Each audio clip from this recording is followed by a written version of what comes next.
psicólogos en los colegios, ¿no? Que no está Ah, totalmente de ok, acuerdo. que no. Sí, claro. Bueno, en el colegio, en realidad, los practicantes, inclusive los trabajan en psicología educativa en los colegios, pues no hacen la labor como corresponde. Hacen trabajos que probablemente se definan como psicología escolar. Una cosa es psicología educativa, que tiene que ver con esto que estamos explicando, ¿no? Sobre son los procesos cognitivos, etcétera. Y la psicología escolar, por ahí alguien la define como que esas actividades que promueven el desarrollo personal, ¿no es cierto? Por ejemplo, dinámicas de grupos, en fin, cosas de ese tipo. Actividades recreativas. Por ahí viene lo que significa la psicología escolar. Pero en este caso estamos hablando de la psicología educativa, específicamente. Entonces, por eso decía que no se hace, de acuerdo a la definición, las actividades que corresponden. Por ejemplo, si hablamos de procesos cognitivos, y es nuestro trabajo trabajar los procesos cognitivos, nuestro trabajo sería precisamente averiguar en qué nivel de desarrollo se encuentran los procesos cognitivos básicos y superiores para el aprendizaje. Pero no solamente para el aprendizaje en general, sino para el aprendizaje de la matemática, para el aprendizaje del lenguaje, la historia, la biología, etcétera.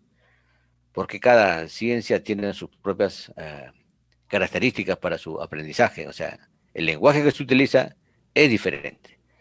Y por lo tanto, nosotros, los psicólogos, teníamos que preocuparnos desde el estudio de los procesos cognitivos, eh, pues si son capaces de aprender.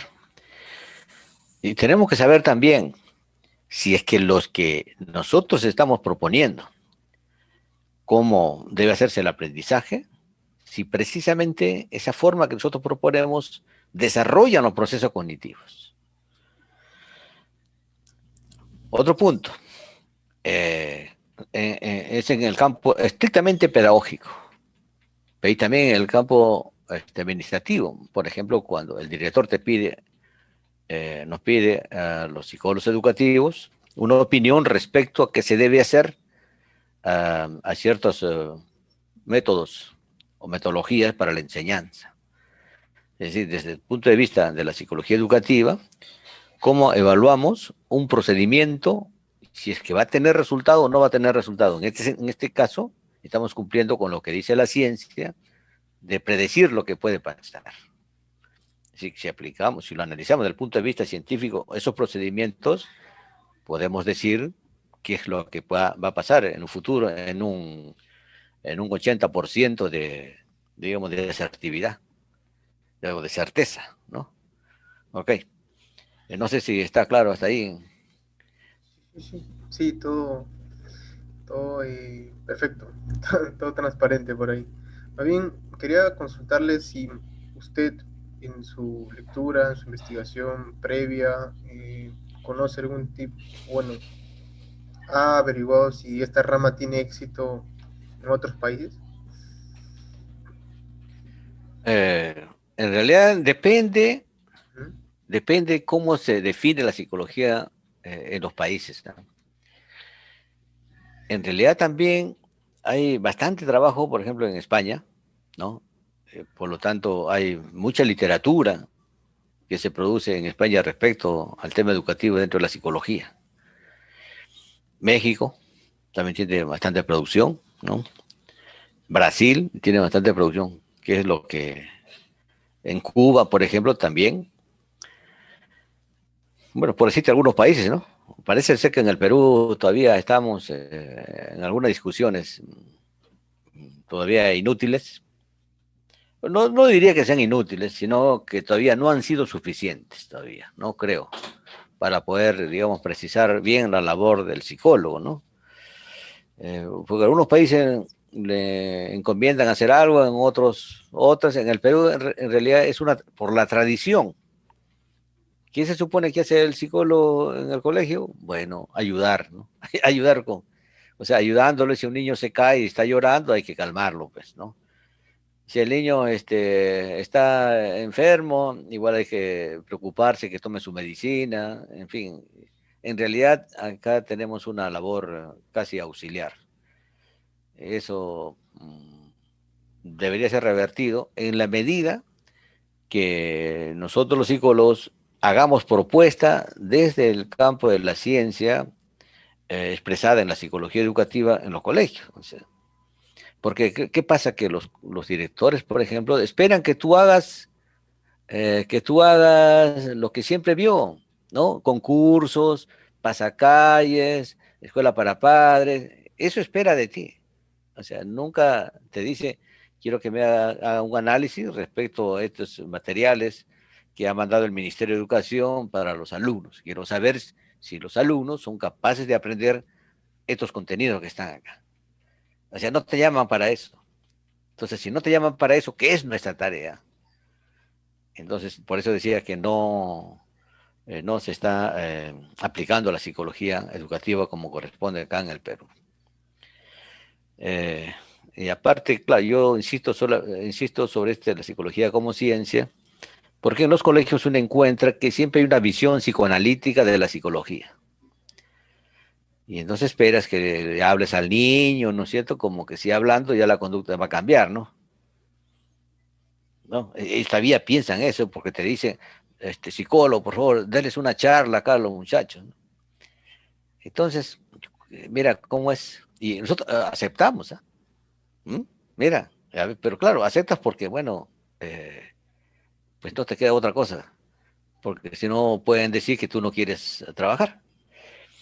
Pero una charla significa que tú le vas a comunicar algo, ¿no es cierto?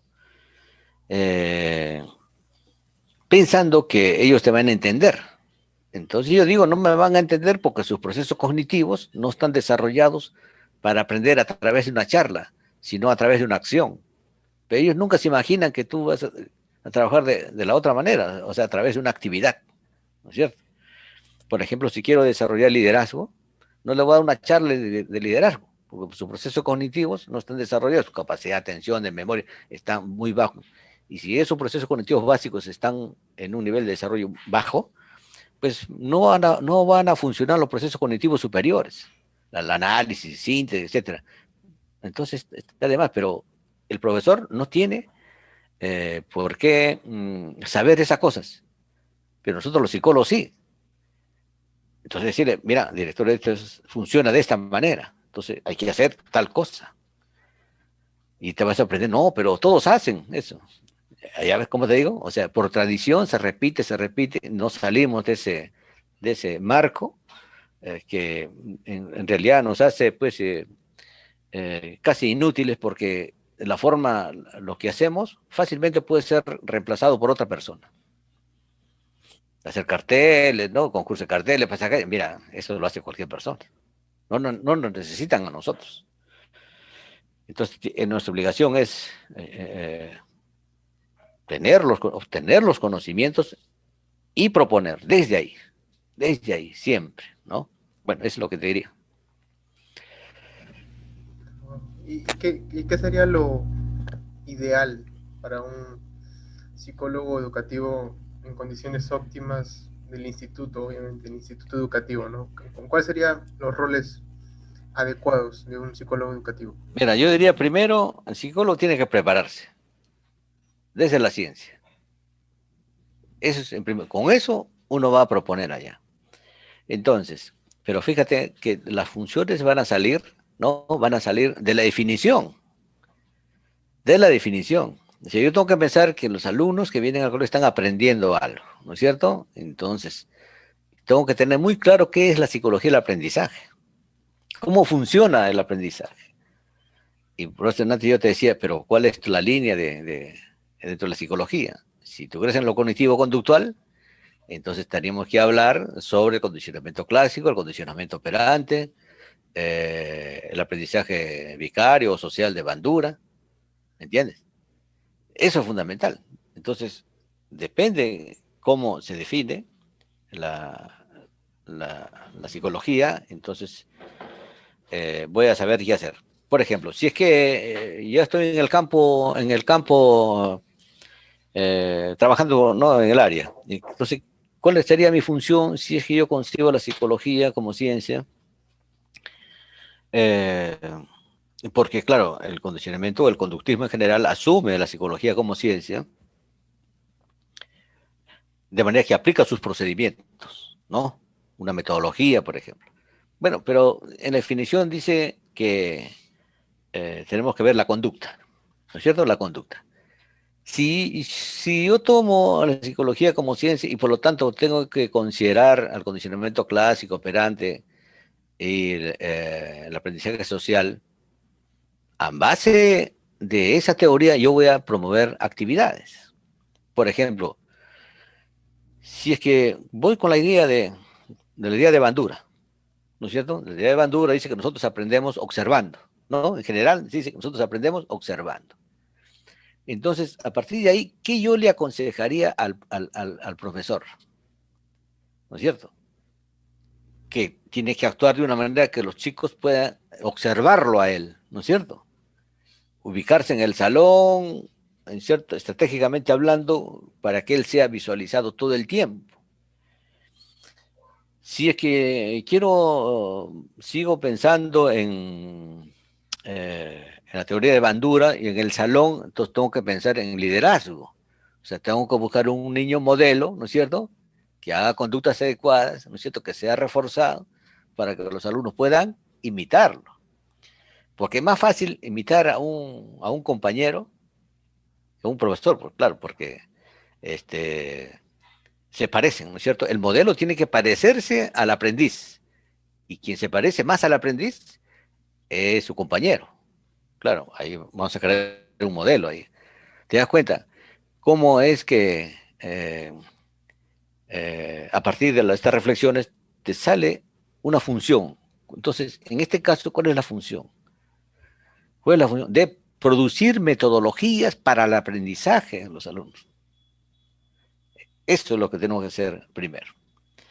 Eh, si es que trabajo desde el condicionamiento operante, entonces trabajaré, por ejemplo, economía de fichas, ¿no es cierto? Reforzamiento positivo, continuo, intermitente, en fin, todas las técnicas que corresponden. Pero no voy a trabajar directamente con los alumnos, sino con el profesor. Entonces, otra de las funciones es preparar la plana docente sobre los procedimientos, etcétera, todo esto que estamos hablando acá. Porque, claro, te viene una lista, ¿no es cierto?, en los libros, que debe hacer esto, debe hacer lo otro, pero nunca dicen por qué, de dónde se deriva eso. ¿Te das cuenta? Si trabajamos el condicionamiento clásico, por ejemplo, trabajamos con señales, ¿no es cierto? Por ejemplo, la salida del recreo, el regreso, este, acondicionar la clase para crear estímulos y se produzcan respuestas, estímulo, respuesta, ¿te das cuenta? Ahí estamos aplicando condicionamiento clásico. Y sí, y parto de la teoría, entonces tendré que decir, claro, pues si esta teoría del condicionamiento clásico, condicionamiento operante y el aprendizaje social de Bandura, esa teoría me dice que lo determinante es el ambiente. Entonces no me voy a fijar tanto en los alumnos, sino también me voy a fijar en el entorno. ¿Cómo está distribuida el aula? ¿Cuáles son la distribución donde pone, por ejemplo, la norma de convivencia? ¿Por qué las normas de convivencia deben estar en un rincón y no en otro sitio? ¿Deben ser movibles o no movibles? ¿De acuerdo? ¿Cómo debe ser el color del salón? Si debe haber plantitas, áreas, los conforman por áreas también, por ejemplo. ¿Cómo debe estar el patio? ¿Cómo debe estar la entrada del colegio? Las áreas verdes, ¿cómo tienen que estar? O sea, creamos ambientes para crear conductas, emociones, ¿no?, y pensamientos, porque un niño que va caminando por un área verde de su colegio, y si tú le preguntas, ¿y cómo te sientes? ¿Cómo te sientes viendo estas plantas? Tú le dices, le preguntas, ¿no? Ah, bonito, profe, te dice, no, bonito, bonito. ¿Eh? O sea, estás pensando y al mismo tiempo estás expresando una emoción. Mira qué tan importante. Porque hay una frase que dice lo siguiente. Si bien es cierto que lo biológico es importante, ¿m? Para hablar de la conducta, ¿no?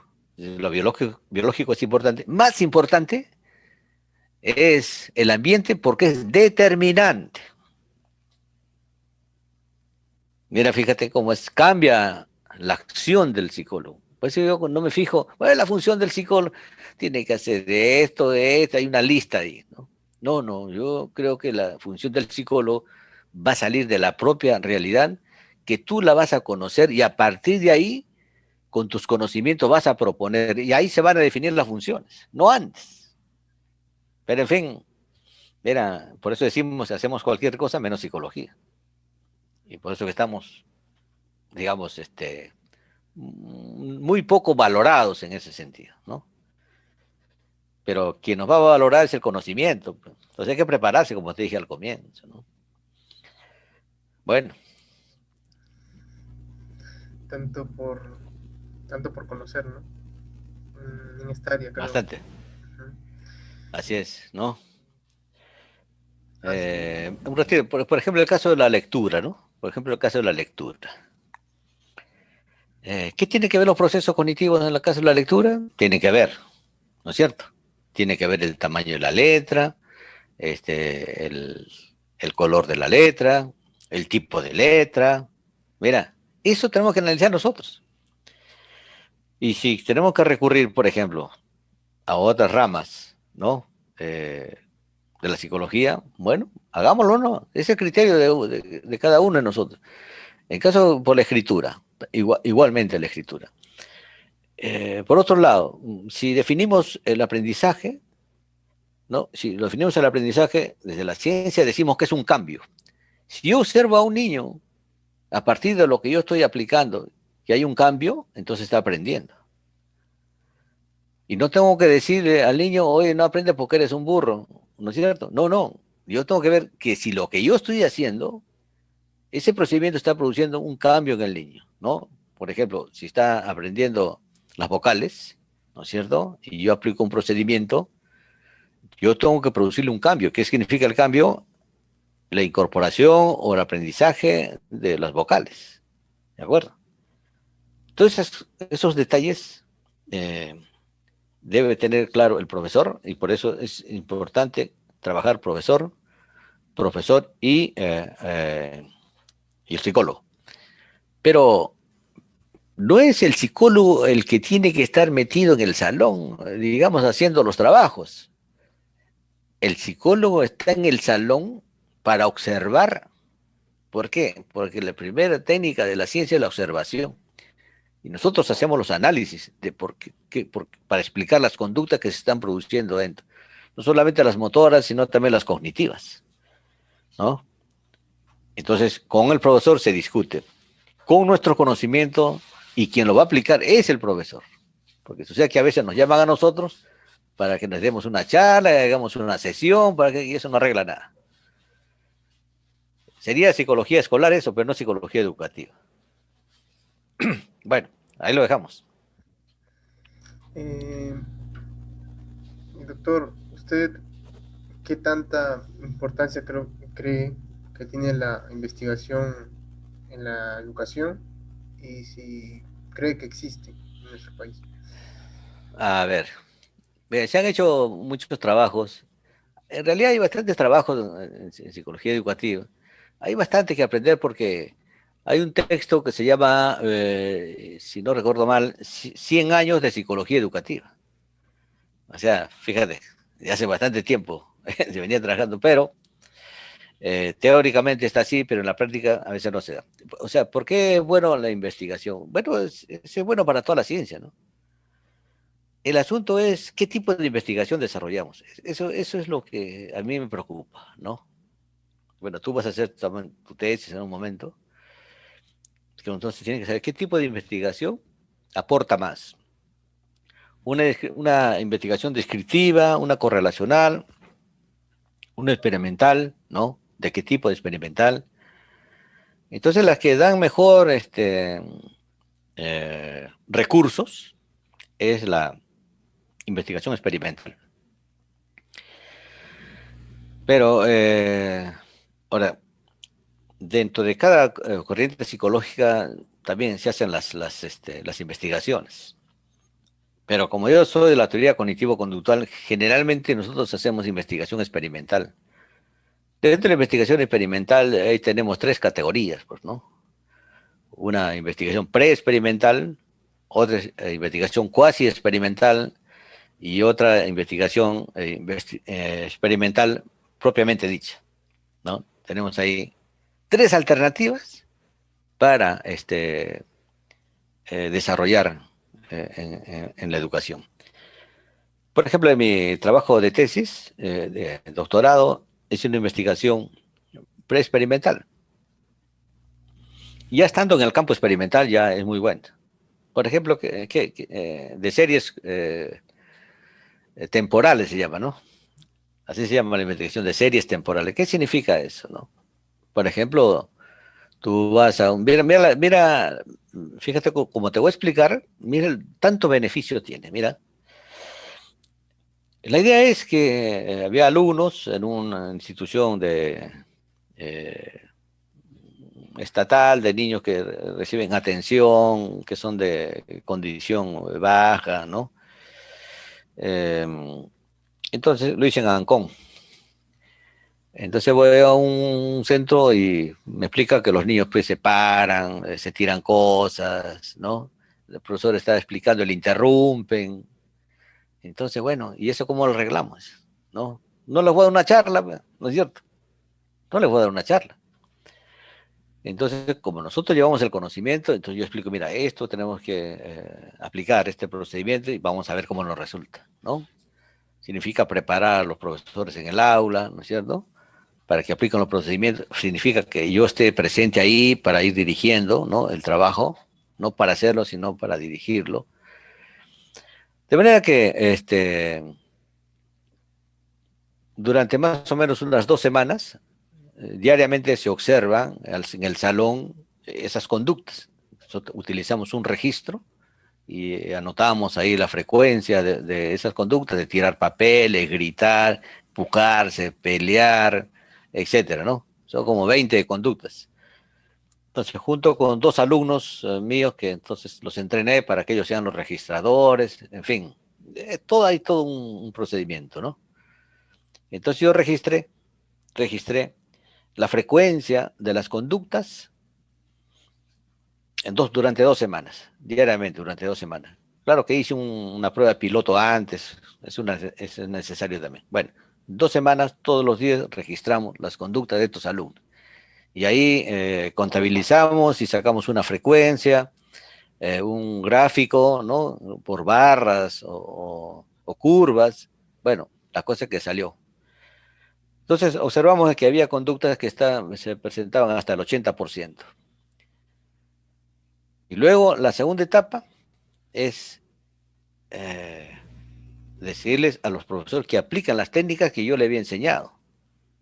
Técnicas del modelado, economía de fichas, reforzamiento positivo, extinción, eh, reforzamiento diferencial, en fin, hay toda una serie de técnicas que el profesor aplica y solamente yo observaba, me ponía en una esquina y con señales nomás le decía a la profesora qué es lo que tenía que hacer.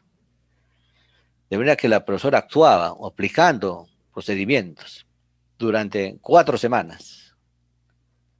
Y pues hicimos la comparación de las curvas, ¿no es cierto?, las frecuencias, y nos dimos cuenta que las conductas disminuyeron tremendamente, ¿no es cierto? En este caso, por ejemplo, no necesito hacer, aunque sí lo podría hacer, no necesité hacer estadística inferencial, sino descriptiva. Podría aplicar inferencial aplicando fórmulas, chi cuadrado, todas esas cosas, estudien, ¿no? Podría yo aplicar. Entonces, en el campo de esta psicología que te digo, cognitivo-conductual, puedes quedarte en estadística descriptiva y no inferencial. El resultado, el beneficio, ¿cuál es? Que al mismo tiempo que tú le estás ofreciendo una nueva forma de relacionarse el profesor con los alumnos, ¿no es cierto? Le están dando conocimientos, ¿no? Y lo más importante, que le estás dando una metodología, ¿no? De cómo deben intervenir los profesores ahí. Es decir, que se está resolviendo un problema. Es como una investigación en acción al mismo tiempo. Investiga y al mismo tiempo resuelve. Esa es una investigación en acción. Es una combinación. Bien. Y así a grandes rasgos, como te cuento, podemos investigar de esa manera. No hay nada complicado.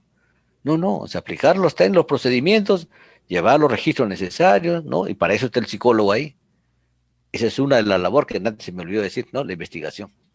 La labor del psicólogo, eso tiene que ser, ¿no? Cómo trabaja el profesor, hacer los análisis, registrar, observar, hacer la propuesta, seguirla, y queda ahí como una metodología para el colegio. De manera que mi recomendación es que sí se puede hacer esta investigación. El problema está que a veces las universidades piden que investiguen instrumentos, o sea, que elaboren instrumentos. Oiga, pero mira, ahora que se están sustentando los alumnos, y que yo soy jurado de tesis, mira, construcción de instrumentos. No creo que está aportando mucho eso. No se promueve este tipo de investigaciones que te estoy diciendo. Tanto así que te digo que yo cuando propuse mi plan de tesis, estaba dudoso de hacerlo, porque como siempre se hace lo otro, o sea, tomas una prueba, después otra prueba, después la comparas, ¿no es cierto? Es lo clásico, pero no te deja pues, algo objetivo, no te deja algo objetivo. Pero el asesor mío me dijo, no, no, no, sí es válido, o sea, sí se puede, porque tú sabes que la universidad te pone ahí violencia organizacional y clínico, creo que es el otra, ¿no es cierto? Si te Sí, acuerdas. Y no encajaba, más bien podría ser violencia, ¿no? Bueno, pero esa investigación no se hace acá, no se hace acá, cuando sí se podría hacer muy fácilmente, y en otros países sí lo hacen. En Venezuela hacen también, mucho aplican teorías cognitivo-conductual en el aula. En España, en México, hacen trabajos. Si tú revisas tesis en internet, vienen ahí, hay bastante. Entonces, creo que la investigación es fundamental, no solamente para la psicología, sino también para el psicólogo como profesional y poder intervenir de esa manera. Igualmente se puede trabajar con los padres, ¿no? Igualmente se puede trabajar con los padres. Y de hecho se capacita a los padres, se aplican los padres, recogemos datos. Y bueno, mira, te da un margen amplio de todo lo que tienes que hacer, pero todo depende, como te digo, de la teoría. ¿Cómo defines? Porque con esto termino esta parte. No hay, no hay buena práctica sin una buena teoría. No puedes hacer una buena práctica si no tienes teoría. Pero a veces nosotros nos vamos por la práctica. Y ese es un error también. Así que teoría y práctica. ¿Ok? Bien. profesor, ahora que hablamos un poco bueno, previamente, ¿no? Viendo de la metodología, ¿usted cree que la mejora está en la metodología o la mejora está en buscar recursos tecnológicos aprovechando que ya estamos en una época digital, pues, ¿no? ¿Cuál No, cree que es, sería lo adecuado, ¿no? Para una no, metodología. no, no, es que la cosa viene así, mira. Y claro, tú debes tener una metodología, pero para aplicar tu metodología necesitas de instrumentos. Esos son los recursos que tú me estás diciendo. O sea, primero es la metodología, ¿no? O sea, el procedimiento, cómo vas a investigar en el transcurso, tú vas a requerir de ciertos instrumentos, ¿no? Que tienen que ver con la técnica. A eso es lo que tú te estás refiriendo, ¿no? Por ejemplo, yo necesito, por ejemplo, registrar una conducta de manera indirecta. Entonces pongo una cámara, pues, ¿entiendes? Pero yo sé por qué la estoy poniendo la cámara. El instrumento solamente es complementario. Es lo que me va a ayudar